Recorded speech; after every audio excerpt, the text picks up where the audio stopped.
at something unique in this moment. I'm gonna show you what I'm talking about. See, the moment always provides the opportunity. Now, this is what I want you to do. I want everybody to snap. Snap your fingers for me right quick, okay? Now, that's amazing. Now, here's what's got to happen. You cannot talk. Okay? We done. That's cool. That's cool. That's good. That's good. Right. Feel like a Love Jones set or something. You know? Listen. So when we snap, you cannot talk. Okay? So this room just became the studio for the next 90 seconds or so. This just became the studio. See this?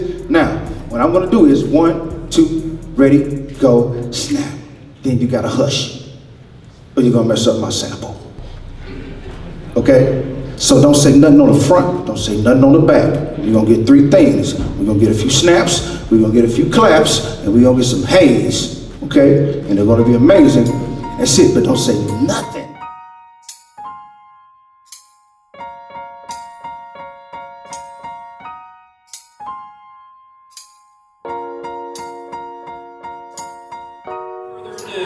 I would like to bring up the MC of the event, and that is my buddy from Radio Lightning, Adam Culver, who is going to now run the ship for us. Adam Culver. Hey, here I am. Wow, what a wonderful crew out here tonight, Tom. I'm always honored to be part of Who Knew, but particularly tonight, and as passionate as Tom was right now talking about the events of this evening and the things that he read or didn't read that have led to it happening, he was even more passionate in person. So you know this is a cause that really matters and really Ray answered the phone, and I remember just her patching me through. And I was like, okay, think quick, what are you gonna say? What are you gonna say?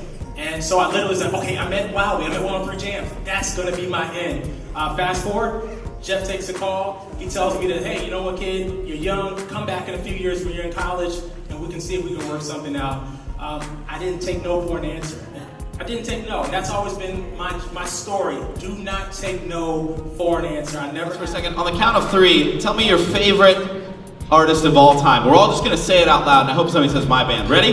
1, 2, 3. Spoon. Okay, yeah, I think that was pretty much all my band. No, there's a really good chance that a lot of you said an artist that these guys have actually worked with. I first came into contact with them. We had a local artist of the week at Lightning 100. We pick a Nashville band and we spin them in heavy rotation and they play a show. And I got to see one of these gentlemen playing keyboard, and it was one of the most unbelievable experiences I've had watching live music. Just purely free, purely joy, as if no note on that keyboard could be ever wrong. And that was what it felt like. It was amazing. So these guys have gone from banging on pots and pans in the church kitchen to writing bangers for Rihanna, Britney Spears, Bruno Mars, and more. Please welcome the Weirdo Workshop themselves, Claude Kelly and Chuck Harmony.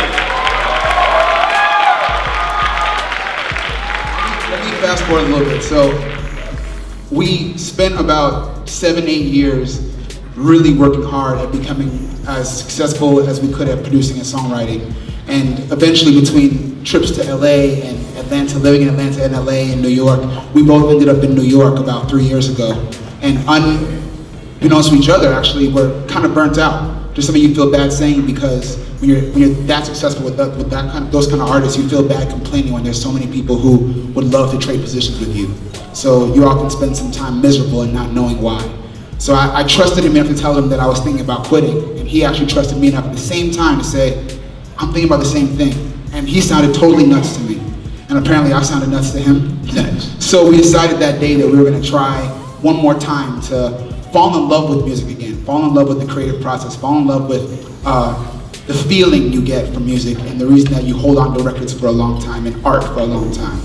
And in that process, locked away in a room, we started creating some of what I think is our best work, because it comes from the most genuine place. It's not trying to do 3 minutes and 30 seconds because someone asked you for it, or because the radio says this is the new trend.